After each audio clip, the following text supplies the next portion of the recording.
Buka lagi nih. 3 polisi gugur ditembak prajurit TNI saat menggerebek praktik perjudian sabung ayam. Apa yang harus dilakukan pemerintah agar sinergitas TNI dan Polri bukan sekedar slogan belaka? Kita bahas malam hari ini bersama Halili Hasan, Direktur Eksekutif Setara Institut. Malam, Pak Halili. Selamat malam, Pak Andri. Iya, Pak Halili, jadi sampai sekarang, sampai sejauh ini, apa yang dilihat dari Setara merespons soal penembakan polisi saat menggerebek judi sabung ayam oleh TNI? Pertama, saya kira yang mesti kita pahami dulu bahwa kasus ini bukan pertama dan kita berharap ini yang terakhir. Ini bukan satu-satunya. Kita Setara Institut melakukan pencatatan atas begitu banyak kekerasan, konflik, ketegangan antara TNI dan Polri. Dan dalam satu dekade terakhir sampai 2024 ya, dari tahun 2014 sampai 2024 kami mencatat ada 37 kasus ya, yang itu sebenarnya kalau kita cek sampai awal tahun 2025 ada update paling tidak ada 2 kekerasan terbuka kan. Yang pertama penyerangan Mapolres Tarakan ya beberapa hari yang lalu, tepatnya tanggal 24 Februari ya 2025, dan kasus penembakan di Waikambas yang kemarin terjadi kemarin sore gitu ya. Dan ini menurut saya satu hal yang patut dicermati oleh pemerintah dalam konteks ini sebagai representasi negara untuk mengatasi secara tuntas kasus-kasus semacam ini. Satu, yang kedua kita harus memastikan bahwa ada proses penegakan hukum yang adil.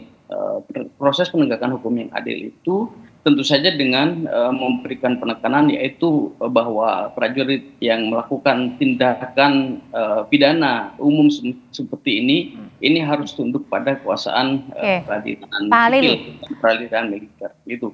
Nah, oke, sebelum kita lanjut lagi, ini adalah gambar terbaru dari suasana rumah duka Kapolsek yang kemudian meninggal pada saat kemarin ini menjadi korban sasaran ditembak oleh prajurit atau anggota TNI pada saat melakukan penggerebekan judi sabung ayam. Nah, kembali lagi ke Pak Halili. Pak Halili, kalau tadi dibilang ada yang berulang, terakhir ada penyerangan di Tarakan juga ya, di mana ada beberapa oknum anggota TNI yang kemudian menggerebek juga Polres ya, atau Polsek di sana begitu. Nah, pertanyaannya ini kenapa hal ini berulang kerap terjadi antara TNI dan Polri? Padahal kalau dari Panglima maupun dari Kapolri selalu menyatakan bahwa kita bekerja sama, Polri dan TNI guyup begitu. Ya, itu masalahnya. Selalu saja respons pemerintah ya dalam konteks ini, kelembagaan masing-masing TNI Polri selalu responsnya itu respon yang sifatnya simbolik, elitis gitu ya, dan seakan-akan yang terjadi adalah soliditas. Persis saya kira seperti apa yang disampaikan oleh Menko Polhukam tadi. Jadi ada sesuatu yang sebenarnya dibangun soliditas, kolaborasi dan seterusnya, tapi itu semua kan di tingkat elitis dan itu tidak menyelesaikan persoalan. Pertanyaannya kemudian bagaimana cara menyelesaikan persoalan itu? Saya kira doktrin paling umum ya di dalam hukum terutama hak asasi manusia itu kan impunitas semper aditera impitat. Jadi ketiadaan penegakan hukum itu adalah undangan bagi terjadinya kejahatan berikutnya. Sehingga ketika kita menyaksikan begitu banyak peristiwa yang menggambarkan terjadinya kejahatan yang dilakukan oleh aparat ini, tidak ada penegakan hukum yang adil yang membuat terjadinya semacam efek jera gitu ya, yang itu mencegah terjadinya kejahatan berikutnya. Apakah karena ada terkesannya super power begitu? Dalam artian ya mungkin salah satu lebih hebat begitu merasa. Ada seperti itu?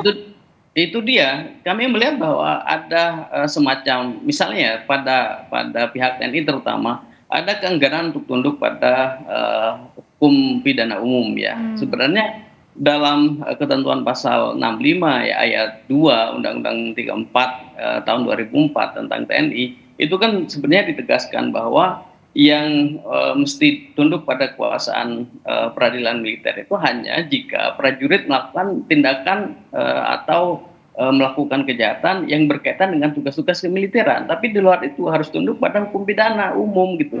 Dan hukum pidana umum itu kan lebih terbuka dan itu lebih memungkinkan terjadinya atau terwujudnya keadilan seperti yang tadi saya sebut di awal, bahwa peradilan umum kita masih ada masalah, ya kita harus akui itu. Tapi peradilan umum itu dari sisi proses itu jauh lebih terbuka daripada peradilan militer. Dan itu menurut saya ketika terjadi impunitas, ketika terjadi ketiadaan penegakan hukum atau penjatuhan hukuman yang ringan terhadap anggota TNI, terhadap prajurit, itu pasti akan kemudian membuat semacam impunitas, menciptakan atau membuka ruang bagi terjadinya kasus berikutnya, dan pada bagian itu anggota TNI kemudian merasa seperti supreme karena dia menjadi ordinat dari peradilan sipil. Oke, dan terjadilah pada saat ini ya, kita nggak tahu nih apakah ini prajurit TNI ini backing atau pemilik sabung ayam, ini masih diteliti lebih dalam, termasuk juga sebenarnya kasus seperti ini juga bukan hanya terjadi antara tadi TNI dan Polri. Kalau kita ingat betul juga terjadi pada saat penembakan bos rental mobil yang lagi-lagi waktu itu dilakukan oleh prajurit TNI juga, tapi dari AL. Ya. Jadi memang studi kami menunjukkan bahwa memang ada proses penjatuhan sanksi atau hukuman yang ringan ya terhadap militer yang terlibat dalam begitu banyak kasus kejahatan. Misalnya ketika terjadi penembakan extrajudicial killing, pembunuhan extrajudicial terhadap pendeta Yeremia misalnya di Papua, itu kan ringan sekali hukumannya, hanya dikenakan masing-masing itu 3 pelaku penganiayaan dan penembakan itu masing-masing hanya 1 tahun penjara, dan itu tentu saja di satu sisi mencederai keadilan ya bagi publik, tapi di sisi yang lain itu menciptakan perasaan supreme ya pada aparat negara TNI dalam hal ini yang melakukan tindakan kejahatan itu. Kasus yang sama saya kira juga terjadi pada kasus Yusni ya, yang dikeroyok oleh 11 orang anggota TNI di Tanjung Priok, dan putusan paling tinggi ya terhadap para pelaku itu hanya 1,2 tahun, dan itu ringan sekali. Penjatuhan hukuman yang kemudian dirasa ini kemudian tidak menjadi hal yang ditakutkan ya, dalam tanda kutip, kalau saya begini maka saya akan terdampak seperti ini, begitu ya Pak Halili ya?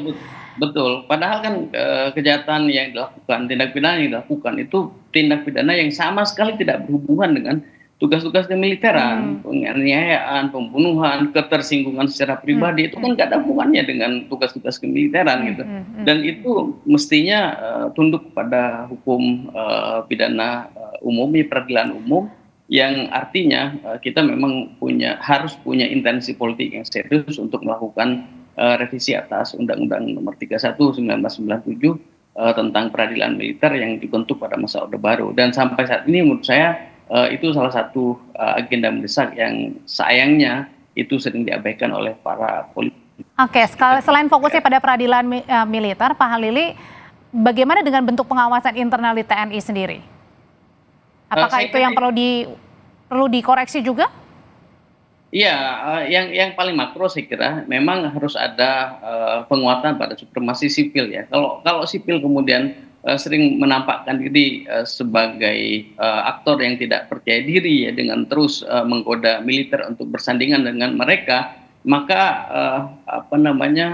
spirit untuk melakukan pengawasan itu menjadi melemah pada bagian itu. Tetapi ada pengawasan mikro yang saya kira bisa dilakukan oleh berbagai elemen masyarakat ya.